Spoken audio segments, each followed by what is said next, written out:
Só que lá em casa está ali a minha mãe, levanta a mão. A mãe ensinou a gente desde pequeno, quando a gente quer alguma coisa, sempre na ausência do dinheiro, né? E aí, mãe, agora? Vai orar. Vai orar. Está aqui o pastor Juliano, líder da mocidade. A equipe da quinta veio numa quarta para quinta-feira aqui, passar a noite na igreja.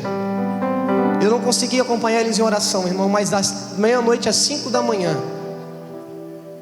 eu orava por alguém e falava: Deus, toca no coração do pastor Genival Bento para ele pregar aqui. E faltava a palavra e orava por todo mundo. Deu umas 4 horas, levantei, estiquei. Deu umas 5 horas, eu não consegui, eu dormi, tá? Cadê o irmão Ed, presbítero Ed? Ele tá rindo porque eu acordei com ele orando 6h20 da manhã aqui. Eu dormi às 5, acordei 6h20, que ele, oh glória a Deus, abençoe, eu com vergonha. Eu fiquei ali no canto da parede, está o irmão Nilton. Aí o pastor Levi, eu mandei um zap para ele, quando foi 8 horas da manhã. O pastor Levi falou assim: pode fazer a conferência. O pastor Genival Bento aceitou pregar na conferência.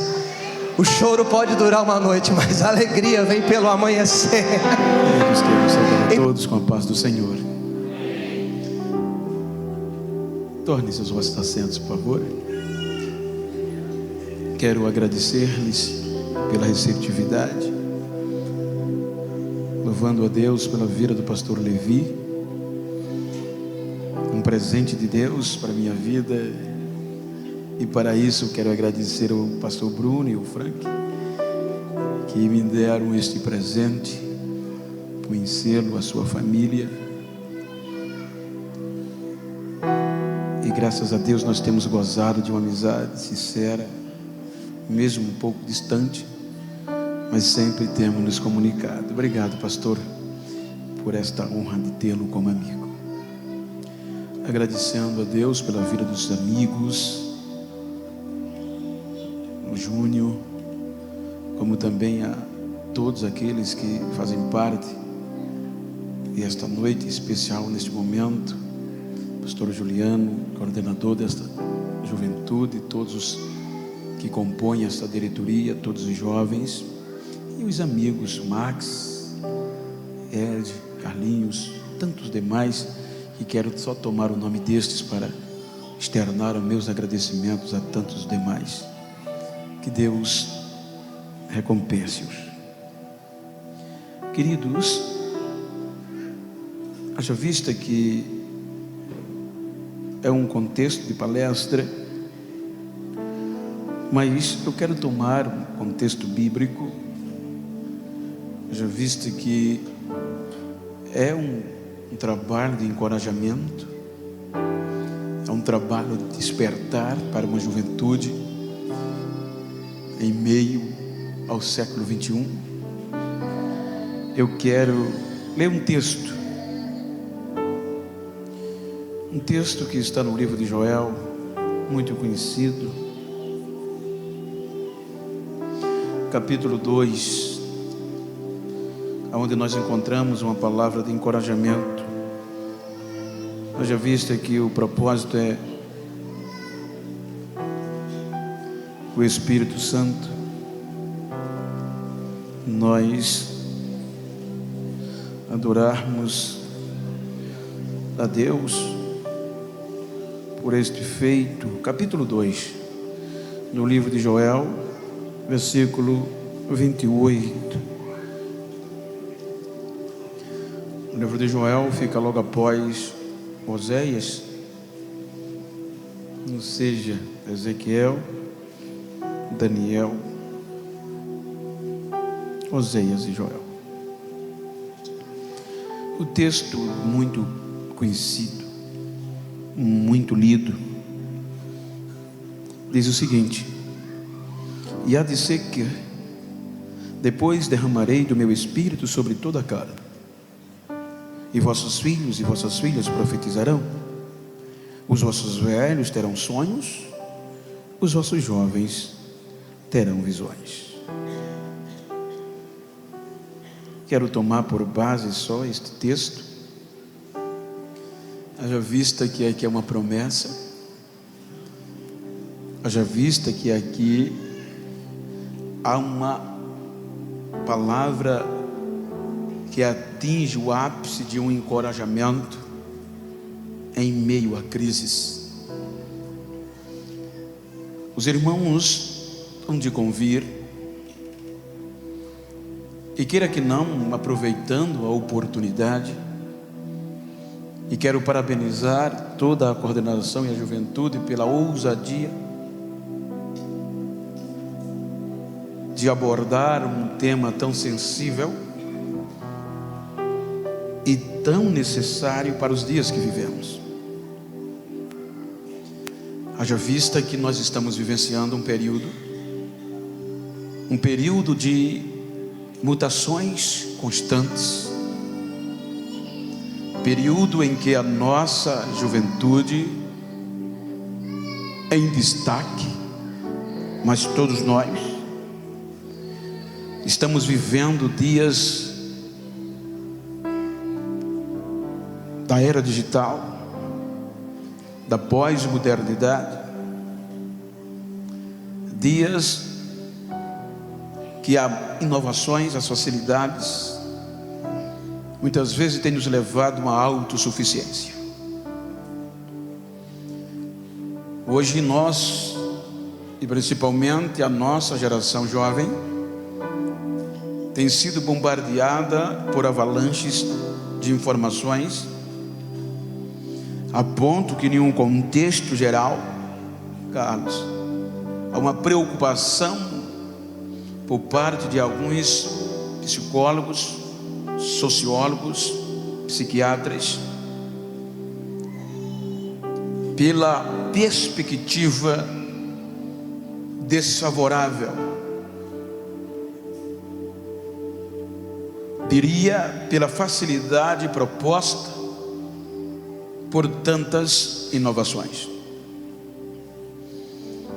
Eu estava lendo um livro de um psiquiatra ateu, e ele foi um dos defensores, ele foi um homem que abordou um assunto recentemente em uma reunião da ONU acerca destas informações, aonde ele abordava que hoje a nossa geração jovem, os nossos filhos, eles estão se tornando tão dependentes destas informações,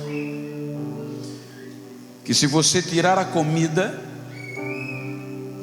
ele vai sentir menos falta do que se você tirar ele das redes sociais.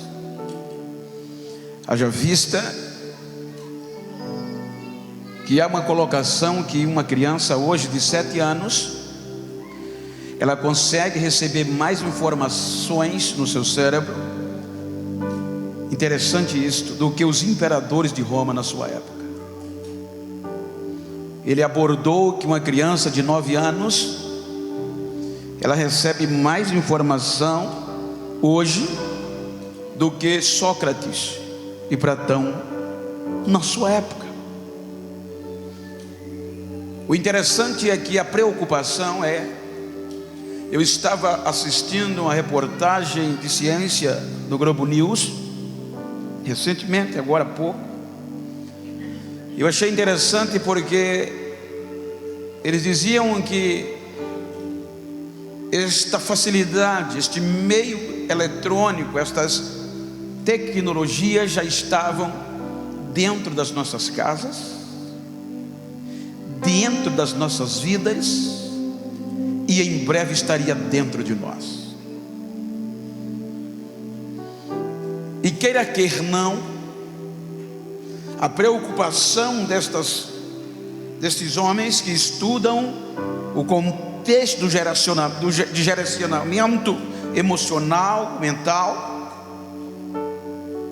é a maior preocupação que no meio de tantas informações, a geração passada, com tanta pouca informação, tinha mais ideias criativas do que a nossa geração. É uma preocupação assustadora, em que a doença do século, daqui a 2025 a 30, será a depressão, que hoje já atinge um nível maior do que o HIV. Então a nossa geração, queira quer não, por sermos cristãos, por sermos santos, mas por mais santos que sejamos, somos bombardeados por estas inovações, e elas nos levam a uma insensibilidade espiritual. Não entendam que eu não estou abordando acerca de algo pejorativo, muito pelo contrário. Se uma geração passada, sem informações, sem as facilidades que nós temos hoje, fizeram o que fizeram, e qual era a diferença? Só uma: a presença de Deus, o Espírito Santo. Todas as vezes que este povo, chamado povo de Deus, quis gozar da autossuficiência, Deus não dava moleza. Quando nós percebemos o contexto,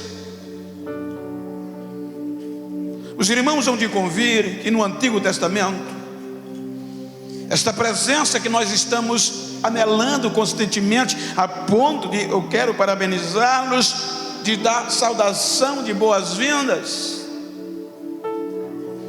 ao Espírito Santo. Esse mesmo Espírito, isso é muito sério e muito grave, que a história da humanidade começa por ele. No princípio, a terra era sem forma e vazia, mas o Espírito é o começo, pairava como quem estava chocando. Esse Espírito Santo que nós conhecemos no Antigo Testamento como presença, como unção,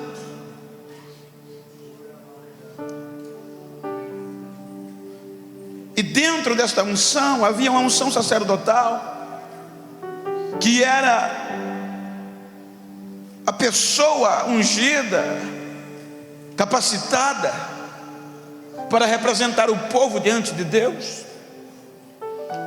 Também havia a escolha, a unção profética, que era quem se predispunha a ser boca de Deus diante do povo. E quando o povo cansou da teocracia, que era a gestão de Deus, e veio a optar pela monarquia, aí a gente vê Deus escolhendo homens para ungir como rei, para se tornar o gestor. Então os irmãos vão te convir que altos e baixos fizeram parte da história deste povo. E o livro que nós estamos lendo o texto, lemos o texto, ele traz um relatório assustador.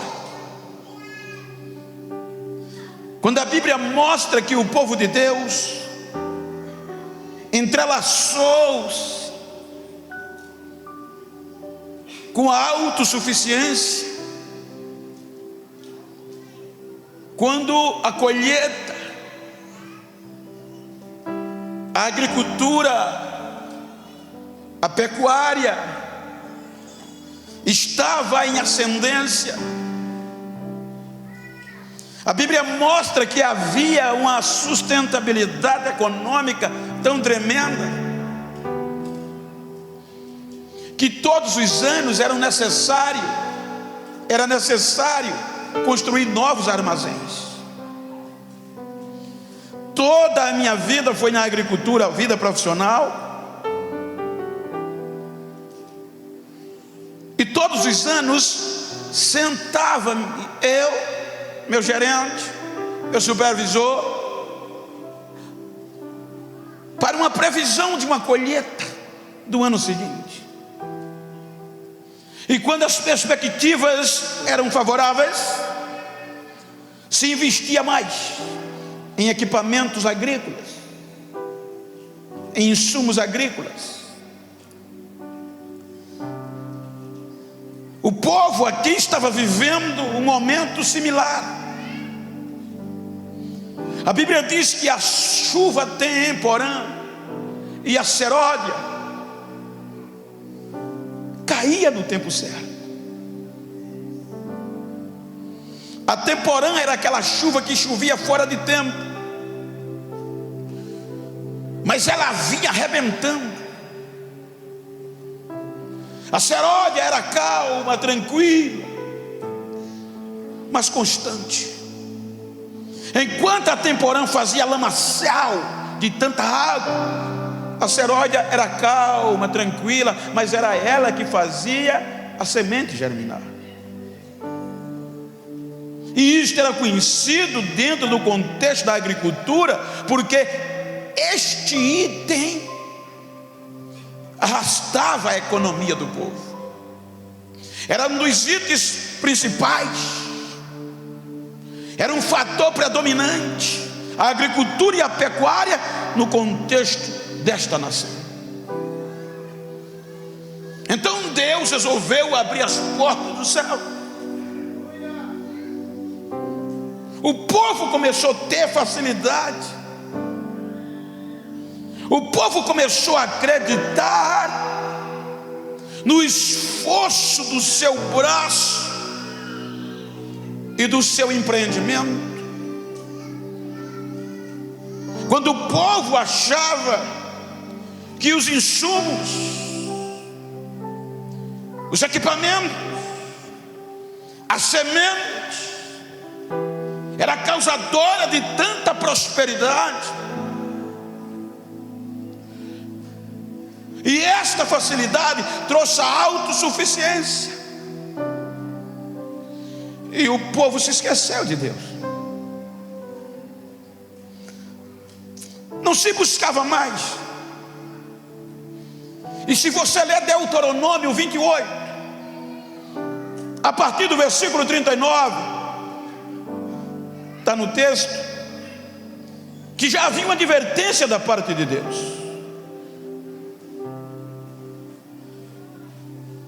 É uma palestra. Veja aí, Deuteronômio 28. Olha o que é que ele diz. Versículo 39. Quando Deus adverte o povo através de Moisés, anos passados, acerca de castigo sobre a desobediência, aí o versículo 39, Deus dizia: plantarás vinhas e cultivarás, porém não beberás vinho, nem colherás as uvas, porque o bicho as colherá. Em todos os termos terás oliveira plantada, não te ungirás com azeite, porque a azeitona cairá da tua oliveira. Filhos e filhas gerarás, porém não serão para ti, porque irão em cativeiro. Todo o teu arvoredo e o fruto da tua terra consumirá a lagarta.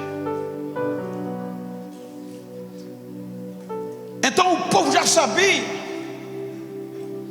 o que a insensibilidade gerada pela tal desobediência poderia causar. Mas a facilidade, tudo bem, não vamos nos preocupar, a colheita do ano seguinte está garantida.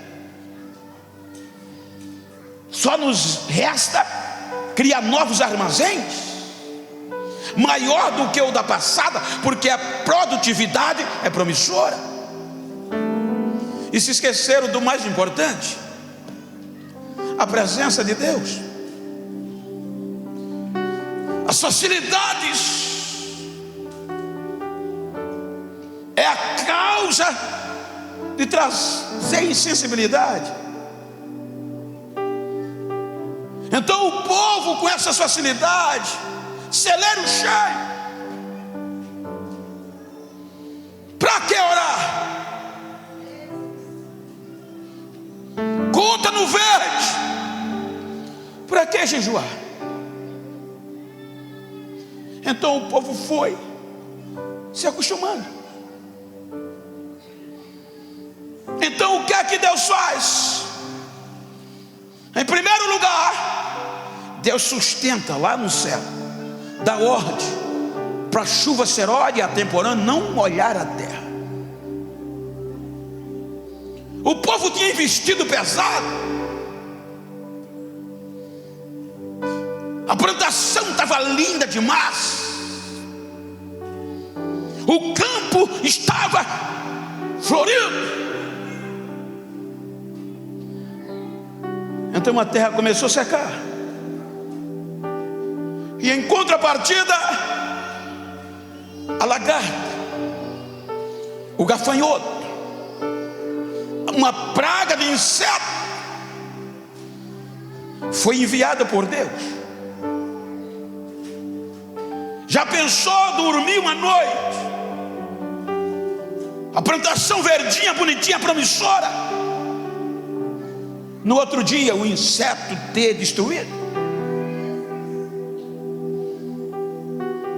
Então a Bíblia diz que o que uma praga deixava, vinha outra na sua origem, até comer até a raiz. Um cortava, o outro migrava para outro lugar. A plantação sumiu, a prosperidade estava ameaçada, e a facilidade.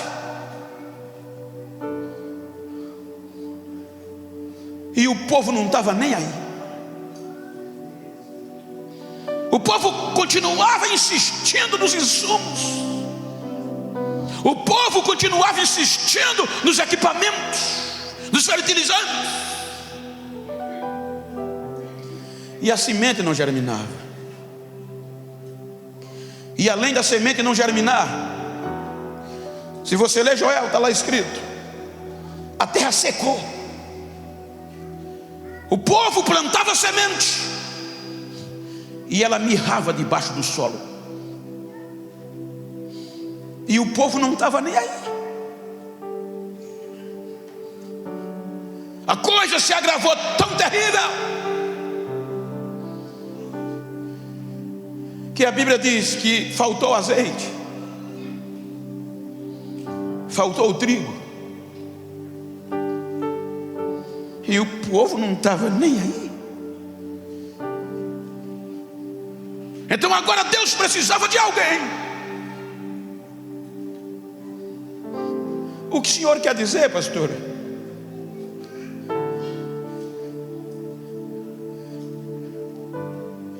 É que esses momentos, para a gente dizer seja bem-vindo Espírito Santo, é muito bom, e que seja assim sempre. Mas o que a gente não vê é o que está por trás disso aí. Agora Deus precisava de alguém, mas na época tinha pessoas especializadas, profeta ungido, e aparece Joel no meio do caos.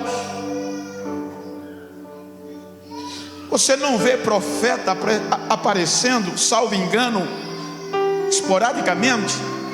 Você não vê profeta aparecendo quando tudo está bem.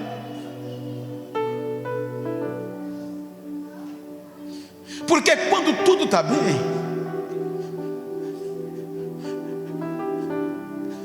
todo mundo vai te abraçar. Mas por que os profetas que o Espírito Santo que Deus escolhia sofriam? Porque ser cheio de Deus, irmão, vai contra a desobediência do povo. E você ser cheio do Espírito Santo, você vai desagradar a muita gente. É coisa de doido. Não é fácil ser cheio de Deus e deixar o Espírito Santo lhe usar. Não é para crente normal.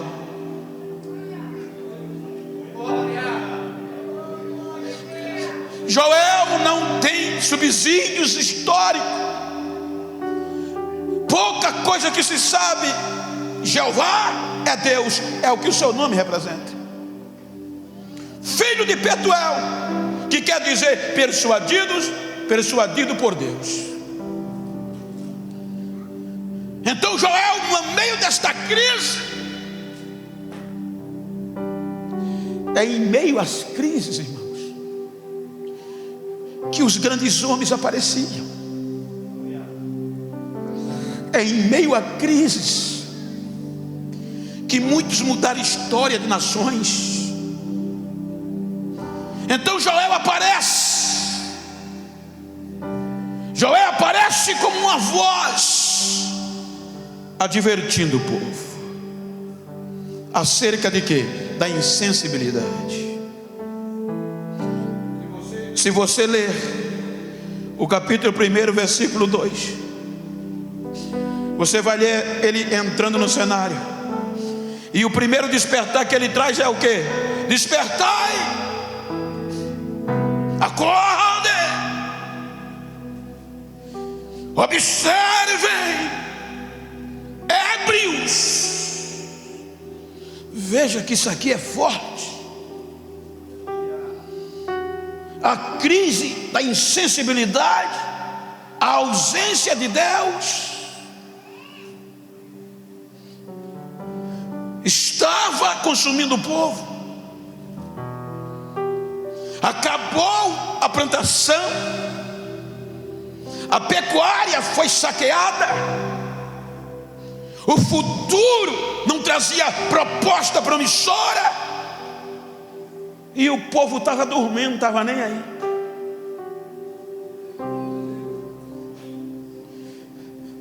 Aí Joel aparece dizendo: despertai, ébrios, ou seja, insensíveis. Vocês não estão percebendo, eu vou conjecturar, vocês não estão percebendo, povo, que isso é a mão de Deus. Vocês não estão percebendo que essa incerteza é porque vocês se esqueceram dele. Acordem, povo, ébrios, que é a característica de um bêbado, insensibilidade. Despertem, vejam.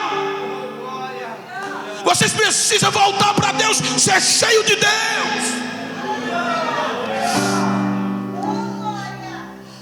Aí se você ler o capítulo 1 e o versículo 5, você vai encontrar ele profetizando para quem? Para os latifundiários, para os agricultores e para os plantadores de vinhas. Veja que o assunto estava tão sério, que Joel vai no profundo da emoção do povo. Ele olha para os lavradores, os vinhateiros e os lavradores de terra, e ele diz: vocês não se envergonham disto? Se envergonhem, vinhateiros e lavradores. O campo secou, o azeite acabou, o trigo acabou, e vocês não estão nem aí. Vocês não estão vendo que é a ausência de Deus. Aí ele diz: até o boi está gemendo, porque o fogo comeu o pasto, a manada de ovelhas está sofrendo, porque não há mais água para beber. e vocês não estão nem aí. Aí ele se volta, no capítulo 1, versículo 11. Aí ele se volta para o altar. Aí ele provoca os sacerdotes a uivar, a orar, a passar uma noite vestidos em pano de saco. O que isso implica dizer? Quando eu era adolescente, ou ainda criança, com 11, 12 anos, meu pai muito pobre, 12, 14 irmãos numa casa só. Existia um pano de saco, estopas, que eram nossas vestes. Mamãe cortava um buraco para pôr o braço, o pescoço, e vestia.